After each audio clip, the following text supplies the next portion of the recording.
নমস্কার, আমি Rakesh Ghosh, financial adviser. আচ্ছা, আপনারা কোথাও না কোথাও তো সঞ্চয় নিশ্চয় করছেন, বা হয়তো আপনি ভাবছেন যে কিছু পয়সা আছে সঞ্চয় করবেন, বা কোথায় করবেন, কোন স্কিমে করবেন বুঝতে পারছেন না। আমাদের বেশ কিছু গ্যারান্টেড স্কিম আছে ব্যাংক এবং পোস্ট অফিসে। আমি আজকে সেই বিষয়গুলি নিয়ে আলোচনা করব। তার আগে বলি, আমার চ্যানেলটি যদি সাবস্ক্রাইব না করে থাকেন অবশ্যই সাবস্ক্রাইব করে দেবেন, এবং যারা সাবস্ক্রাইব করে এসেছেন তারা আমার চ্যানেল লাইক কমেন্ট শেয়ার করে দেবেন।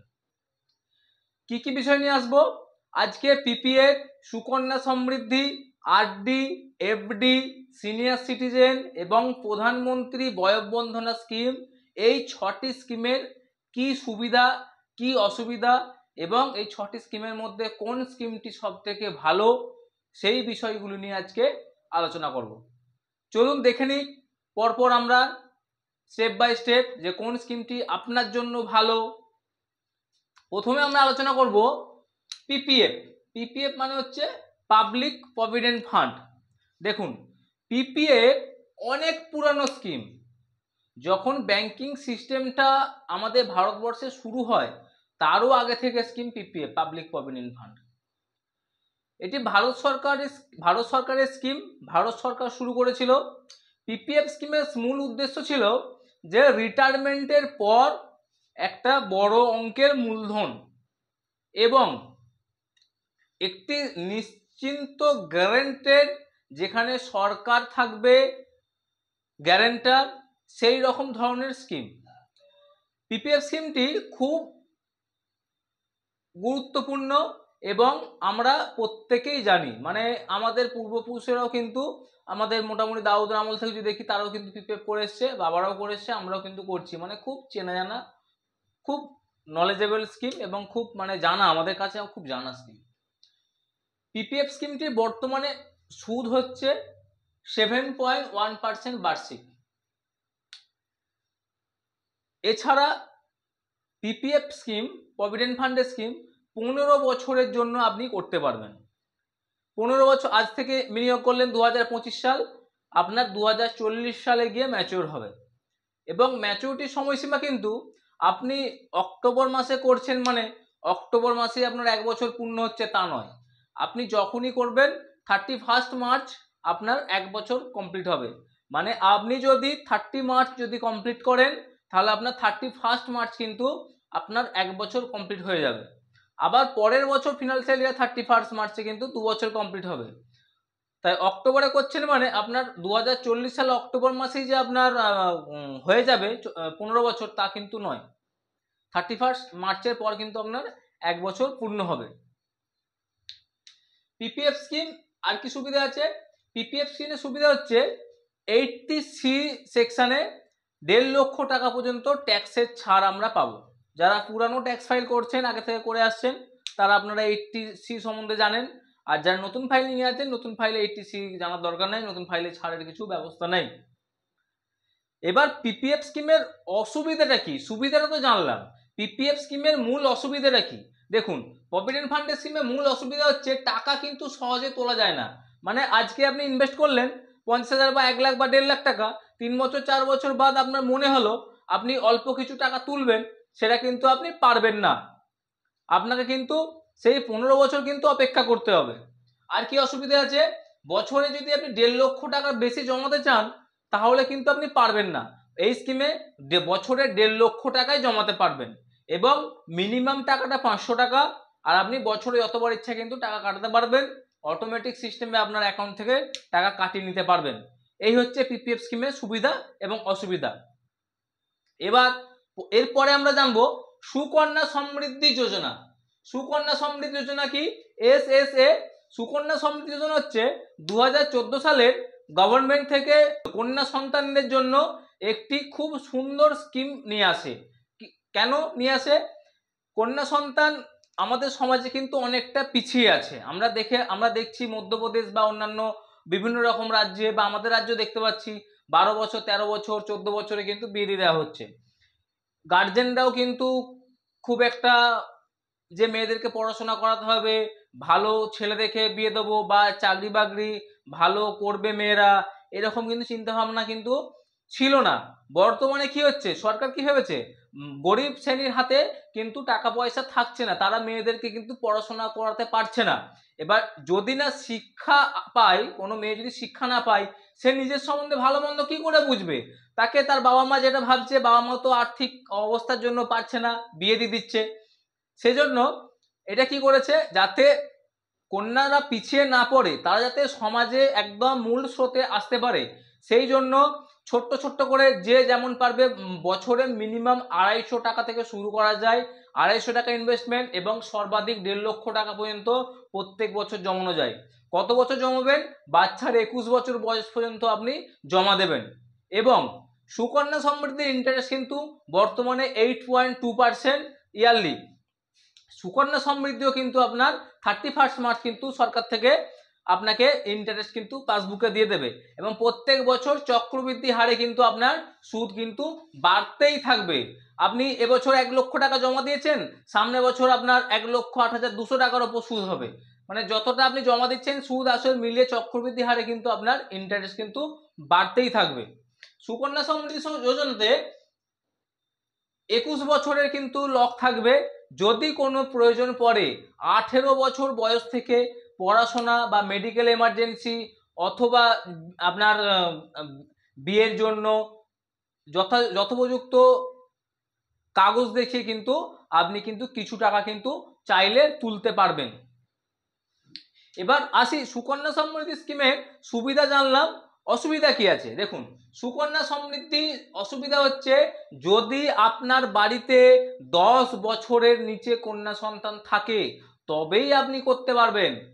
আপনার কন্যা সন্তান না থাকলে কিন্তু আপনি সুকন্যা সমৃদ্ধিতে টাকা জমাতে পারবেন না। পুত্র সন্তানের জন্য কিন্তু আপনি সুকন্যা সমৃদ্ধি স্কিম নিতে পারবেন না। এটা একটা বড় অসুবিধা। যাদের পুত্র সন্তান তারা কি করবে, তারা কোথায় ইনভেস্টমেন্ট করবে? সেই জন্য তাদের জন্য কিন্তু সুকন্যা সমৃদ্ধি স্কিম কিন্তু অসুবিধার জায়গা। আর অসুবিধার জায়গা কি আছে, আগে টাকা তোলা কিন্তু সীমিত, আগে কিন্তু টাকা তোলা কিন্তু যাবে না। একমাত্র বললাম 18 বছর বয়স হলে, যদি মেডিকেল পারপাস হয় এবং পড়াশোনার জন্য যদি প্রয়োজন লাগে, কলেজের কাগজপত্র বা বিয়ের জন্য বিয়ের কার্ড বা রেজিস্ট্রেশন, এইসব দিয়েই তবে টাকা তোলা যাবে, তাও কিন্তু পার্সিয়াল উইথড্রল করা যাবে। তাহলে পিপিএফ এর সুবিধা অসুবিধা জানলাম, আমরা সুকন্যা সমৃদ্ধির সুবিধা অসুবিধা জানলাম। এবার আমরা রেকারিং সম্বন্ধে জানবো। রেকারিং ডিপোজিট কি? দেখুন, রেকারিং ডিপোজিটও কিন্তু আমাদের কাছে খুব পরিচিত একটি স্কিম। আমরা দেখতাম ছোটবেলাতে যে বাড়িতে পোস্ট অফিসের একজন আসছেন, এসে কিন্তু মাসে মাসে টাকা নিয়ে যাচ্ছে, 100 টাকা করে দেখতাম বাবা জমা দিচ্ছে। তাহলে এটা হচ্ছে রেকারিং স্কিম, মানে প্রত্যেক মাসে মাসে আপনি কিন্তু জমা দিতে পারবেন, প্রত্যেক মাসে টাকা জমা দিতে পারবেন। এবং এর বিনিময়টা কত? অল্প অল্প করে। আপনি প্রত্যেক মাসে ধরুন 500 টাকা জমা দিলেন, বা 100 টাকা জমা দিলেন, বা 5,000 টাকা জমা দিলেন, আপনার যেমন ইনকাম সেই অনুযায়ী কিন্তু আপনি অল্প অল্প করে সঞ্চয় কিন্তু করতে পারবেন। এবং এই সঞ্চয়টা আপনার দীর্ঘমেয়াদী একটা আপনাকে অভ্যাসে পরিণত করে। রেকারিং কি, প্রত্যেক মাসে আপনাকে দিতে হচ্ছে, আপনার একটা অভ্যাস থাকবে, মাথার মধ্যে থাকবে যে মাইনে পেয়েছেন, এবার আপনাকে রেকারিং এর টাকাটা জমা দিতে হবে।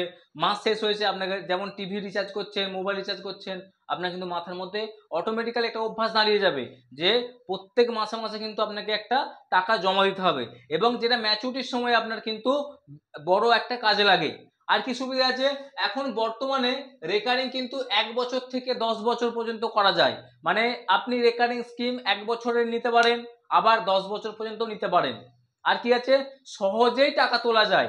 আমি এর আগে যে দুটি স্কিম আলোচনা করলাম, পিপিএফ এবং সুকন্যা, এই দুটি স্কিমে কিন্তু আমি কোথাও বলিনি যে আপনি এটা 15 বছরের স্কিম, আপনি মাঝখানে টাকা তুলতে পারবেন। এই স্কিমটা বললাম 21 বছরের স্কিম, আপনি 2 বছর পর টাকা তুলতে পারবেন, কোথাও কিন্তু বলিনি। কিন্তু রেকারিং এ কিন্তু আপনার সহজেই টাকা আপনি তুলতে পারবেন। যদি আপনি স্কিম রেকারিং করেছেন, আপনি 10 বছরের জন্য রেকারিং নিয়েছেন, কিন্তু আপনার 2 বছর বা 3 বছর পর হঠাৎ আপনার টাকার প্রয়োজন, আপনি কিন্তু আপনার রেকারিংটি ভেঙে টাকা তুলে নিতে পারবেন। এবং রেকারিং স্কিমও কিন্তু গ্যারান্টেড, এটা ব্যাংক ভিত্তিক সুদ নিয়ন্ত্রণ করে, মানে প্রত্যেকটা ব্যাংকের বিভিন্ন রকম সুদ। এটা কিন্তু যেহেতু পিপিএফ সুকন্যা গভর্নমেন্ট স্কিম, এখানে কি সরকার গ্যারান্টি দিচ্ছে যে 7.1 8.2 রেকারিং কিন্তু ব্যাংক যেটা নির্ধারণ করে সেই ইন্টারেস্টে আপনাকে দেবে। কোনো কোনো ব্যাংকে 6.5% ইন্টারেস্ট, কোনো ব্যাংকে 6.6, কোনো ব্যাংকে 7%, এবং এটা হচ্ছে আপনার বিভিন্ন ব্যাংকের, আপনারা অনলাইনে দেখে নেবেন কোন ব্যাংকের রেকারিং এর কেমন সুদ আছে। 6.5 থেকে 7 এরকমই হয়। অসুবিধা কি আছে, রেকারিং এ কিন্তু আপনাকে ট্যাক্স দিতে হবে। রেকারিং এ যে ম্যাচুরিটি পাবেন সেখানে কিন্তু আপনার টিডিএস সুদের ওপর কিন্তু আপনাকে ট্যাক্স পে করতে হবে। এটা কিন্তু একটা বড় অসুবিধা। যাদের ইনকাম ট্যাক্স ফাইলের ওপর বেশি টাকা হয়ে যাবে তারা যদি রেকারিং এর ওপর সুদ পান সে সুদটা কিন্তু তার ইনকাম হিসেবে ধরা হবে। উনি যেই স্ল্যাবে পড়বেন সেই স্ল্যাব অনুযায়ী কিন্তু ওনাকে টিডিএস কিন্তু দিতেই হবে। তাই রেকারিং স্কিমে কিন্তু একটাই অসুবিধা আছে, আপনাকে কিন্তু ট্যাক্স কিন্তু দিতে হবে। এই ট্যাক্সের জন্য কিন্তু আপনার রিটার্ন কিন্তু রেকারিং এর কমতে পারে। এই দুটি কিন্তু রেকারিং এর ক্ষেত্রে কিন্তু বড় অসুবিধা। আপনি ধরুন ইয়ারলি, আপনি যদি পুরনো স্ল্যাবে থাকেন, আপনি 6.5 লক্ষ টাকা বেশি যখন আপনার ইনকাম দেখাতে যাবেন, মানে পুরনো স্ল্যাব কি 5 লক্ষ টাকা, তার সঙ্গে 1.5 লক্ষ টাকা পর্যন্ত এইচটিসি দেখালেন পিপিএফ বা সুকন্যা করে 6.5 লক্ষ টাকা, তার উপর যদি আপনার রেকারিং এর ইন্টারেস্ট যোগ হয়ে যায় সেখানে কিন্তু আপনি 5% ট্যাক্স স্ল্যাবে চলে যাচ্ছেন। মানে যেটা আপনার ইনকাম হচ্ছে পুরো টাকাটার উপর 5% ট্যাক্স। সেই কারণে কিন্তু আপনার রেকারিং এর টাকা কিন্তু ইন্টারেস্ট কিন্তু কমতে পারে। রেকারিং কিন্তু ট্যাক্সেবল সুদের টাকাটা। এরপর আমরা আসবো কি পিপিএফ সুকন্যা রেকারিং। এরপর আসবো আমরা ফিক্সড ডিপোজিট, এফডি বা টিডিআর, টার্ম ডিপোজিট। এফডি আর টার্ম ডিপোজিটের মধ্যে পার্থক্য কি, এফডি হচ্ছে আপনি এককালীন দিলেন, এককালীন ম্যাচুরিটি নিলেন, আর টার্ম ডিপোজিট হচ্ছে না এককালীন দিলেন কিন্তু প্রতি মাসে মাসে মাসে মাসে সুদটা নিলেন। এই হচ্ছে এফডি আর টিডিআর। টিডিআর এর মধ্যে পার্থক্য, ফিক্সড ডিপোজিট আর টার্ম ডিপোজিট, এই দুটোর মধ্যে পার্থক্য হচ্ছে এটাই। একই জিনিস, একই ইন্টারেস্ট, একই সুবিধা। এখানে এফডিতে আপনি কি ম্যাচুরিটির সময় টাকা পাচ্ছেন, আর টার্ম ডিপোজিটে কি হচ্ছে আপনি কিন্তু টিডিআর এর ক্ষেত্রে কি হচ্ছে আপনি আপনার প্রত্যেক মাসে মাসে বা 3 মাস ছাড়া বা 6 মাস ছাড়া আপনি কিন্তু আপনার প্রিন্সিপাল থেকে যাচ্ছে, আপনি কিন্তু আপনার সুদের টাকা নিয়ে নিচ্ছেন। এফডি আর টিডিআর কিন্তু নিরাপদ এবং রিটার্ন কিন্তু গ্যারান্টেড। নিরাপদ একটা আপনার ইনভেস্টমেন্ট, এখানে কোনো রকম ঝুঁকি থাকে না, কোনো রকম শেয়ার ইনভেস্ট হয় না, এটা ব্যাংকের কাছে থাকে, ব্যাংকের সঙ্গে আপনি চুক্তি করছেন যে একদম নিরাপদ। ফিক্সড ডিপোজিট একদম নিরাপদ, যেখানে আপনার ব্যাংক আছে আপনার গ্যারান্টার, এর সঙ্গে রিজার্ভ ব্যাংক অফ ইন্ডিয়াও গ্যারান্টার থাকছে। আর কি নিজের মতো ঠিক করা যায়, নিজের মতো করে এফডি আপনি করতে পারবেন। মিনিমাম এফডি আপনি 1000 টাকা থেকে করতে পারবেন, ম্যাক্সিমাম যতটা ইচ্ছা করতে পারবেন। নিজের মতো করে আপনি ফিক্স করতে পারবেন, নিজের পছন্দ মতো করে আপনি কিন্তু সময়টা নিতে পারবেন। 1 বছর, 2 বছর, 5 বছর, 10 বছর পর্যন্ত সর্বাধিক ফিক্সড ডিপোজিট করা যায়। এফডির কিন্তু ইন্টারেস্টে কিন্তু 6.5 থেকে 7% একই। আরডির ক্ষেত্রেও যা বলেছিলাম ব্যাংক ভিত্তিক, এই ফিক্সড ডিপোজিট বা টিডিআর এর ক্ষেত্রেও কিন্তু ব্যাংক ভিত্তিক। কোনো ব্যাংকে 6.5%, কোনো ব্যাংকে 6.6, কোনো ব্যাংকে 7। এটা হচ্ছে আপনার ব্যাংক ভিত্তিক, যে ব্যাংকের যেমন ইন্টারেস্ট দেবে। আপনারা গুগলে একটু মেরে দেখে নেবেন যে এসবিআই ইন্টারেস্ট কত এফডির, বন্ধন ব্যাংক ইন্টারেস্ট কত, এইচডিএফসি ব্যাংক ইন্টারেস্ট কত, আপনাকে গুগল কিন্তু বর্তমান ইন্টারেস্ট আপনাকে দেখিয়ে দেবে। এটা কিন্তু ব্যাংক ভিত্তিক হয়, মানে এই নয় যে ফিক্সড। স্টেট ব্যাংক 6.5% দিচ্ছে মানে সব ব্যাংকে 6.5% দেবে, পোস্ট অফিস 7% দিচ্ছে মানে সব জায়গায় 7% দেবে। এটা কিন্তু ব্যাংক তার নিজে থেকে ব্যাংকের যে কমিটি আছে, কমিটি কিন্তু ঠিক করে। এফডি টিডিআর এর অসুবিধা কি, সুদে কিন্তু ট্যাক্স দিতে হয়, এফডিতেও কিন্তু সুদে কিন্তু ট্যাক্স দিতে হবে। এটা কিন্তু যারা ট্যাক্সের আওতায় পড়ছেন তাদের ক্ষেত্রে কিন্তু এফডিতে কিন্তু অসুবিধা এটাই জায়গা, যে আপনি যদি ট্যাক্সের আওতায় পড়েন তাহলে কিন্তু আপনাকে এফডি বা টিডিআর এর ক্ষেত্রে কিন্তু যে টাকাটা ইন্টারেস্ট আর্নিং করছেন তার উপর কিন্তু আপনাকে ট্যাক্স পে করতে হবে। এছাড়া কি অসুবিধা আছে, এছাড়া এফডি টিডিআর এর ক্ষেত্রে আপনার আগে ভাঙালে কিন্তু পেনাল্টি দিতে হবে। আপনি ধরুন 4 বছরের টিডিআর করেছেন বা আপনি 4 বছরের ফিক্সড ডিপোজিট করেছেন, আপনার মনে হলো 1 বছর ভাঙিয়ে নেবেন, তখন কিন্তু আপনাকে যেটা আপনার সঙ্গে ব্যাংকে চুক্তি হয়েছিল সেই অনুযায়ী কিন্তু সুদ পাবেন না। সেখান থেকে কিন্তু ব্যাংকের নিয়ম অনুসারে কিন্তু আপনি সুদ কিন্তু কম পাবেন। মানে ধরুন আপনি 3 বছরের একটি ফিক্সড ডিপোজিট করেছেন, কিন্তু আরেকটি আপনি 1 বছরের ফিক্সড ডিপোজিট করেছেন। এবার দেখা গেল আপনার খুব জরুরি টাকার প্রয়োজন, 1 বছরে ফিক্সড ডিপোজিট তো ম্যাচিওর হয়েছে, আপনি 1 লক্ষ টাকার বিনিময়ে 1,07,000 পেয়েছেন। আর যেটিতে আপনি 4 বছরের জন্য রেখেছেন 1 লক্ষ টাকা, কিন্তু আপনি 4 বছরের জন্য রেখেছিলেন, 1 বছর পর আপনি পেনাল্টি ভাঙিয়ে নিচ্ছেন, তখন কিন্তু 1,07,000 টাকা কিন্তু পাবেন না। তখন কিন্তু ব্যাংকের নিয়ম অনুযায়ী যত টাকা পেনাল্টি কাটার কথা তত টাকা কেটে কিন্তু আপনাকে ফেরত দেবে। এফডির ক্ষেত্রে কিন্তু অসুবিধাই দুটি, ট্যাক্সে পড়বে এবং পেনাল্টি কিন্তু আপনাকে দিতেই হবে। এরপর আসবো SCSS, খুব পরিচিত একটি পোস্ট অফিসের স্কিম। এটা শুধু পোস্ট অফিসের স্কিম নয়, এটি কিন্তু আমরা জানি না প্রত্যেকটি ব্যাংকেও কিন্তু করা যায়। Senior citizen tax saving scheme, এটা কিন্তু প্রত্যেকটা ব্যাংকে করা যায়। আমাদের জানি না বলে আমরা শুধু এই স্কিমটা পোস্ট অফিসের পিছনে ছুটে বেড়াই। এখানে কি দেখে মনে হচ্ছে? সিনিয়র সিটিজেন মানে 60 বছর বা তার থেকে বেশি যার বয়স, একমাত্র ওনারাই করতে পারবেন। যাদের 60 বছর অথবা তার বেশি বয়স তারাই কিন্তু senior citizen tax saving scheme করতে পারবেন। এখানে কি আছে? এখানে 5 বছরের জন্য ফিক্সড ডিপোজিট করা যায়। আপনি আজকে করলেন 2025 সালে, আপনি কিন্তু 2030 সাল পর্যন্ত সরকার যে ইন্টারেস্ট নির্ধারণ করেছে সেই সুদের হারে কিন্তু আপনি রাখতে পারবেন। যদি আপনি প্রয়োজন মনে করেন 1 বছর কিন্তু এক্সটেনশন করা যায়, মানে 2030 সালটা 2031 সাল পর্যন্ত করতে পারবেন। তারপর কিন্তু আপনাকে ম্যাচুরিটি নিয়ে নিতে হবে এবং আপনাকে পুনরায় নতুন করে একটি অ্যাকাউন্ট খুলতে হবে SCSS এর। এই SCSS এর কিন্তু সুদের টাকাটা ত্রৈমাসিক দিয়ে দেবে। 3 মাস ছাড়া ছাড়া কিন্তু যেটা সুদ হবে 8% হারে বা 7.5% হারে আপনাকে কিন্তু আপনার অ্যাকাউন্টে আপনার প্রত্যেক মাসে মাসে কিন্তু চলে আসতে থাকবে। SCSS সর্বাধিক 15 লক্ষ টাকা পর্যন্ত করা যায়।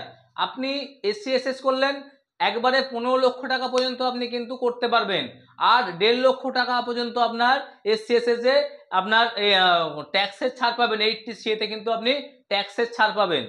এখানেও কিন্তু আপনার যে ইন্টারেস্টটা আসবে 1.5 লক্ষ টাকা বাদ দিয়ে বাকি টাকাটার ওপর যে ইন্টারেস্টটা আসবে সেইটার ওপর কিন্তু আপনাকে কর প্রদান কিন্তু করতে হবে সিনিয়র সিটিজেন স্কিমেতে।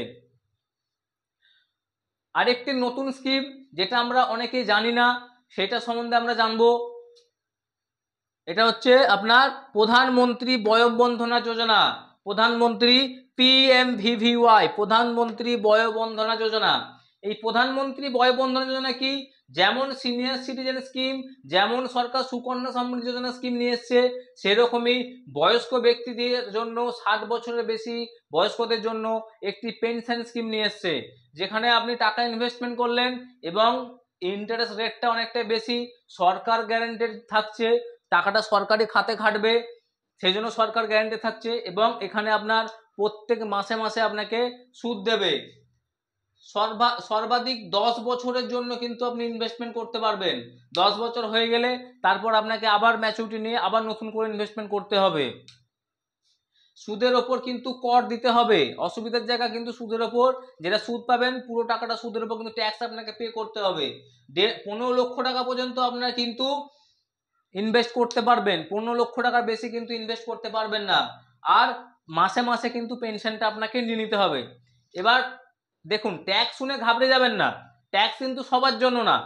যারা ট্যাক্স ফাইল করছেন, যারা যাদের ইনকাম নতুন যে ট্যাক্স স্ল্যাব আছে বা পুরানো যে ট্যাক্স স্ল্যাব আছে সেই ট্যাক্স স্ল্যাব অনুযায়ী যারা ট্যাক্সের আওতায় পড়বেন কেবলমাত্র তাদেরকেই ট্যাক্স দিতে হবে। মানে এরকম ভাববেন না যে আমি রেকারিং করলাম আমার কিন্তু ট্যাক্স কেটে নেবে, এরকম না। প্রত্যেকের নির্দিষ্ট একটি স্ল্যাব আছে, সরকার থেকে ঘোষণা করে দিচ্ছে, সেই স্ল্যাব অনুযায়ী যারা ইনকাম বেশি হবে, যাদের বেশি ফিক্সড ডিপোজিট থাকবে, বেশি রেকারিং থাকবে, তাদের জন্য কিন্তু, সবার জন্য কিন্তু না। যদি আমার ভিডিও ভালো লাগে বা যদি আপনাদের এই জিনিসগুলো, এই স্কিমগুলো আপনাদের কাজে লাগে, আপনারা অবশ্যই কমেন্ট বক্সে কমেন্ট করবেন কোন স্কিমটি আপনাদের ভালো লাগছে এবং কোন এই 6টি স্কিমের মধ্যে বিশদে কোন স্কিমটি আমি ভিডিও করতে পারি আপনাদের জন্য, তা আপনারা কিন্তু একটু কমেন্ট করে জানান। আপনাদের ভালোবাসার জন্যই তো আমি ভিডিও আরো বেশি বেশি করে করতে পারবো। আপনারা যদি কমেন্ট না করেন আমি জানবো কি করে, বুঝবো কি করে আপনারা আমার ভিডিও দেখছেন কিনা। আপনারা ভিডিওতে একটু কমেন্ট করুন, আমাকে একটু উৎসাহিত করুন, আমি কিন্তু আবার নতুন নতুন কিছু নিয়ে আসবো। ধন্যবাদ।